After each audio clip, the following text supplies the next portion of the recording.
Are you tired of constantly having to handle numerous remote controls just to manage all your entertainment devices? Do you find it frustrating to juggle between different remote controls just to switch between your TV, sound system, or other devices? Well, my dear friend, fret no more.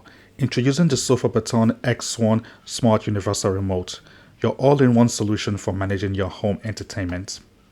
Hello guys, today I'm going to be talking about the SofaBaton Smart Universal Remote Control. I'm going to be talking about the pros, the cons, if it is worth your time, if it actually makes life easy when you're using your entertainment devices in your home. I'm going to delve into it and put it through its paces. Welcome to the show. I'm G Vader. Let's get to it.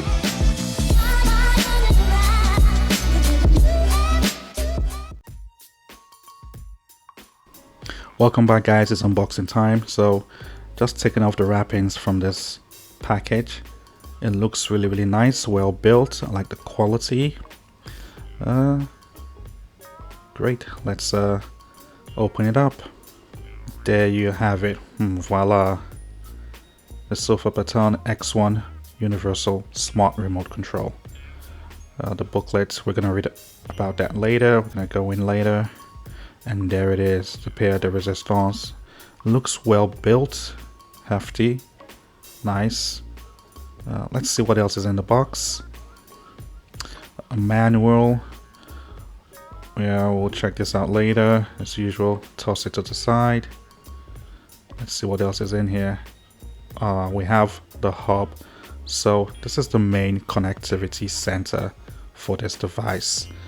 This connects to the Wi-Fi of your home and pairs with the devices. Looks really nice. It looks like a set-top box, to be honest. I like it. It's slick, modern. Comes with a couple of ports at the back, 2 ports for IR detectors, and then a power. And there you have the power brick. But first, let's go through the cables. It's USB-C. Everything has gone to USB-C now, so that's another USB-C cable, USB to USB-C cable, and this is one of the IR detectors, or IR sensors, I should say, and they gave us 2, just so you can put them in locations that the remote can access. They are well aware that some people have very different setups that are not as straightforward as others, so just having those cables with the extended IR sensors goes a long way to make sure that you can adapt this and connect it effectively. So there you have it, really slick. And this is powered by a USB-C cable. It has an internal battery, rechargeable battery. Let me try and switch it on. Okay, it's not coming on. Obviously I need to charge it, so I'm gonna do that. Yeah, that's what I'm gonna do. But I like the unboxing experience. It looks like a very good product. So I'm gonna plug in the USB-C cable now, so let's just get it charged. I'll charge this up, and once it's charged I'll give it a test run, set it up, and then go for a demo and let you guys see what it does. Setting up the SofaBaton is a breeze. First, download the app from the Play Store.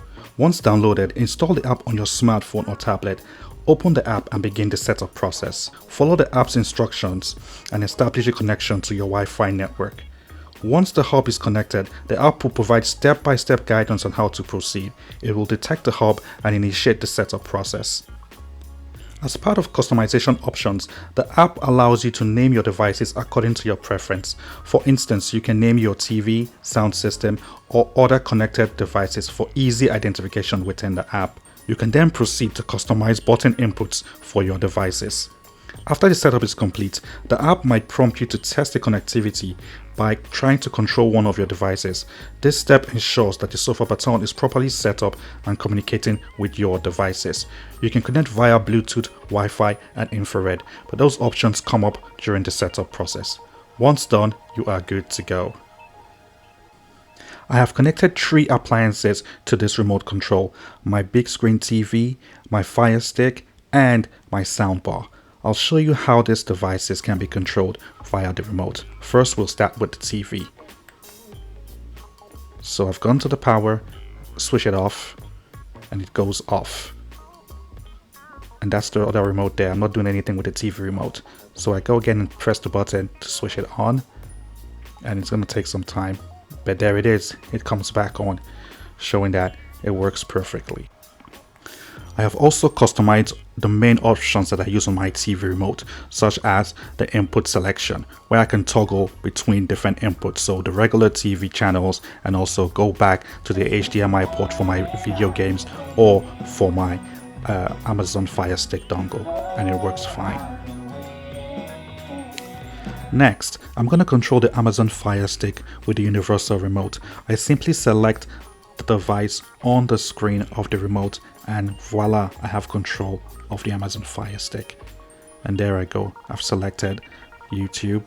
I go into YouTube and I can control it like I would control the device, as if I was using the Fire Stick remote itself. Finally, I'm going to control the soundbar. It's a matter of switching to that device and controlling it. First, I'm going to switch it off. Power off. And then switch it back on. Power on.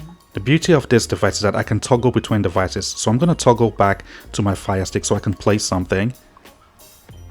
Controlling it down, going back to YouTube. And we're back to playing it. I'm going to toggle back to the soundbar so I can control the volume. It's basically a tracker, a Bluetooth tracker. And there you have it. Lowering the volume, increasing the volume. I've customized all these buttons in the setup initially, so it works just fine. If it's something you should get, and if it's worth your time. Hello everybody, I'm G-Beta. Welcome to the show GB Tech. Let's get to it. The design of the SofaBaton Smart Universal Remote is impressive right out of the box. It's slim, modern, and feels sturdy, plus it comes with a ton of functionalities. With that being said, there are pros and there are cons. I'm going to talk about the pros first. Number 1, design and build quality. Taking a closer look at the remote, you would see that the minimalistic layouts of the buttons are really slick, and I like that. The build quality feels premium, and the hub adds that extra dimension, allowing control over both IR, Wi-Fi and Bluetooth devices. Number 2, performance and user experience. Performance-wise, this remote is impressive. It quickly adapts to devices and offers a seamless control experience, like I've shown in my demonstration. The ergonomic design ensures comfortable handling, while the brightly lit screen makes it easy to navigate. Now that we've gotten the good stuff out of the way, let's talk about the cons. I think if there's a con here, it's just one major one, and that comes down to battery life. I feel that the battery life could have been better. As it is now, you will have to charge it once a month, so you can go a couple of weeks on a full charge. I would prefer that you go for a couple of months on a full charge. So in conclusion, what do I think of this device? I think it's a great device. I think it makes life easy. One of the things I didn't mention initially was that you could also control your devices from your phone with the app. So in case you don't have the remote control on hand, you can use your phone to control your TV, your sound bar, and your Apple TV or whatever it is that you can connect to the device. But it's a brilliant device, and I think it's something that you should get. I like it quite a lot. Like I said in my pros and cons, one of the things I do not like is that the battery life is not as I would expect. I would want something that lasts longer, so probably something you can charge twice a year or once a quarter. That will be more to my liking. But for a start, I think it's a great device. It's easy to use, easy to control, and it's definitely worth your time. Thanks for staying to the end. Like, share, subscribe. Watch out for more videos from me about tech, gadgets, and so on. Also look out for my short content. I do 3D printing, reviews of movies, and so on. But till next time, take care and be good.